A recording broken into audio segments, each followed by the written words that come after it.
नमस्कार दोस्तों। आपको इस वीडियो में अमेरिका में जब चुनाव जीते डोनाल्ड ट्रंप उसके बाद मंत्री का गठन हुआ। तो इस मंत्री में एलन मस्क को भी शामिल किया गया है। साथ ही DOGE एक ऐसा डिपार्टमेंट बनाया गया है जिसकी वजह कहा जा रहा है कि अब चीन और पाकिस्तान के लिए भी मुसीबत हो सकता है अमेरिका की तरफ से। ऐसा क्यों कहा जा रहा है आपको इस वीडियो में बताएंगे। अमेरिका का चुनाव जीतने के बाद जो नव-निर्वाचित राष्ट्रपति हैं डोनाल्ड ट्रंप, उन्होंने अपने सरकार के अहम पदों पर नियुक्तियां कर रहे हैं। अब इस नियुक्ति में भारतीय मूल के अमेरिकी बिजनेसमैन हैं विवेक रामास्वामी के साथ टेस्ला के CEO एलन मस्क को भी डिपार्टमेंट ऑफ गवर्नमेंट एफिशिएंसी यानी कि DOGE का नेतृत्व सौंपा है। उन्होंने इसी दौरान विवेक रामास्वामी को देशभक्त अमेरिकी भी बताया। डोनाल्ड ट्रंप ने घोषणा क्या की है ये समझिए। डोनाल्ड ट्रंप ने अपने नए सरकार में महत्वपूर्ण मंत्रालयों के लिए अधिकारियों की घोषणा करते हुए कहा कि मस्क और विवेक रामास्वामी एक साथ मिलकर मेरे प्रशासन के लिए सरकारी नौकरशाही को खत्म करने, अतिरिक्त नियमों को कम करने, सरकार के व्यर्थ के खर्चे को कटौती करने और संघीय एजेंसियों के पुनर्गठन का मार्ग भी प्रशस्त करेंगे। मतलब वो बताएंगे जो कि अमेरिका बचाओ आंदोलन के लिए काफी महत्वपूर्ण है। युद्ध विरोधी भी विवेक रामास्वामी कहलाते हैं। विवेक रामास्वामी युद्ध विरोधी इंसान कहलाते हैं। उन्होंने ये भी कहा कि वह रूस और यूक्रेन के बीच जारी युद्ध को समाप्त कर देंगे। कब समाप्त होगा फिलहाल ये पता नहीं, लेकिन विवेक ने कहा कि वह हिंदू धर्म का पालन करते हैं लेकिन ईसाइयों के समान मूल्य साझा करते हैं। चुनावी अभियान के दौरान वे कई बार इस बात का जिक्र कर चुके हैं और संयुक्त राज्य अमेरिका में धार्मिक स्वतंत्रता के रक्षा करने की भी बात कही थी। अवैध प्रवासियों के बारे में भी विवेक सोचते हैं। संयुक्त राज्य अमेरिका में अवैध प्रवासियों की समस्या सबसे ज्यादा काफी मानी जाती है और जटिल भी है। इसके बारे में विवेक रामास्वामी ने इस विषय पर कहा कि अमेरिका में जो भी गैर कानूनी रूप से रह रहा है उन पर किसी प्रकार की कोई नरमी नहीं बरती जाएगी। उन्हें कानूनी रूप से उनके देश भेजा जाएगा। हम अमेरिका में उन अवैध प्रवासियों को बिल्कुल बर्दाश्त नहीं करेंगे। इसके अलावा उन्होंने बच्चों की नागरिकता भी खत्म कर दी जाएगी। उन्होंने कहा कि उनके बच्चों की नागरिकता भी खत्म कर दी जाएगी। आपको बता दें कि इस बार के राष्ट्रपति चुनाव के लिए रिपब्लिकन पार्टी की ओर से पहले विवेक रामास्वामी ने भी राष्ट्रपति पद के उम्मीदवार बनने की दावेदारी पेश की थी। हालांकि बाद में उन्होंने अपने अभियान को समाप्त कर दिया।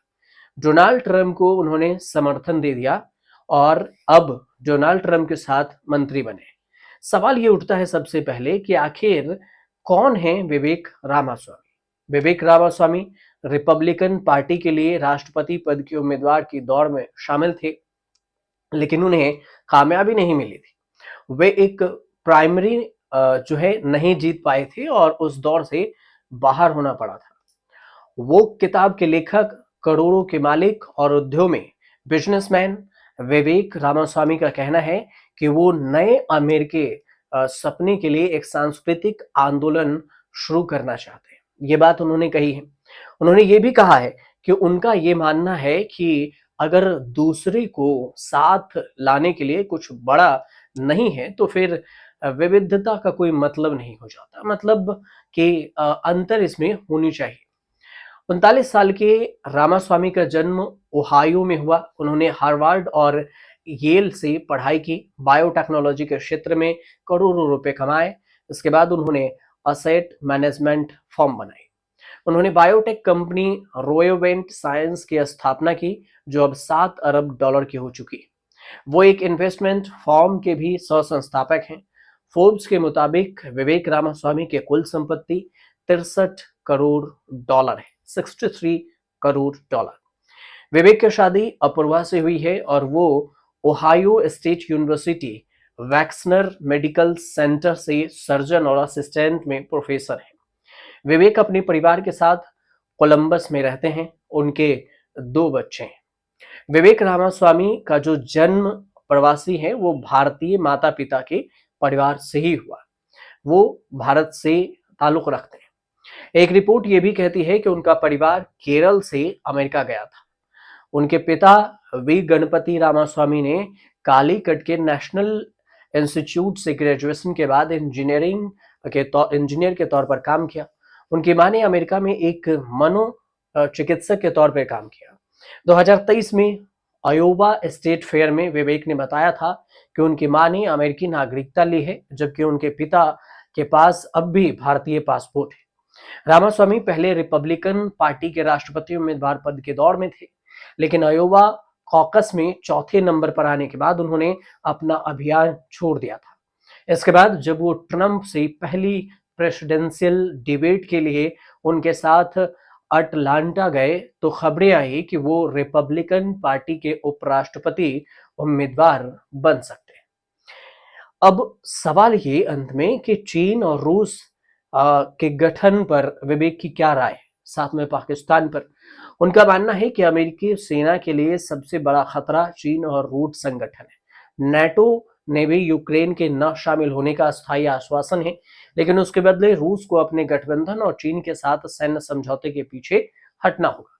उनके अनुसार से रूस के खिलाफ यूक्रेन को अधिक हथियार देना रूस को चीन के हाथों में धकेलने जैसा है। विवेक का जन्म 9 अगस्त 1985 को हुआ था। वे एक अमेरिकी राजनीतिक बिजनेसमैन हैं। ओहियो में जन्मे विवेक रामास्वामी के माता पिता भारतीय प्रवासी हैं। हार्वर्ड यूनिवर्सिटी से उन्होंने जीव विज्ञान में डिग्री ली। ये लॉ कॉलेज से पढ़ाई की। रामास्वामी ने एक बायोटेक कंपनी की शुरुआत की और वोक इंक नाम से उन्होंने किताब लिखी। युद्ध विरोधी है, इस हिसाब से ये भी कहा जा रहा है कि अगर चीन और यूक्रेन और रूस पर भी रामास्वामी अगर बयान दिए हैं तो फिर पाकिस्तान के लिए भी ये मुसीबत हो सकता है, क्योंकि पाकिस्तान को दुनिया के कई जो बड़े देश हैं अमेरिका समेत वो आतंकवाद का गढ़ मानता है। इस हिसाब से देखा जाए तो वहां पर पाकिस्तान के लिए भी अच्छे समय नहीं है। और एलन मस्क की बात करें तो एलन मस्क भी अमेरिका के अब मंत्री पद में शामिल हुए हैं। तो वो भी कुछ ना कुछ अगर दूसरे देशों पे कुछ होता है, जैसे कि एक्शन लेने की बात होती है, तो फिर वो खुले तौर से, खुले विचार से एक ही देश जैसे पाकिस्तान हो या फिर आतंकप्रस्त देश जितने भी हैं उस पर एक्शन ले सकते हैं। इस वजह से चर्चा है। हालांकि कितना एक्शन लेंगे ये तो बाद में ही पता चलेगा, लेकिन अभी फिलहाल ये चर्चा हो रही है। तो आपको इस वीडियो में हमने जो DOGE का फुल फॉर्म भी बता दिया और ये भी बता दिया कि अमेरिका में जो रामास्वामी हैं और मस्क को कौन से मंत्री पद दी गई है। आपको ये वीडियो अगर अच्छी लगी हो तो चैनल को सब्सक्राइब कर लीजिएगा, शेयर कर दीजिएगा, कमेंट भी जरूर कीजिएगा।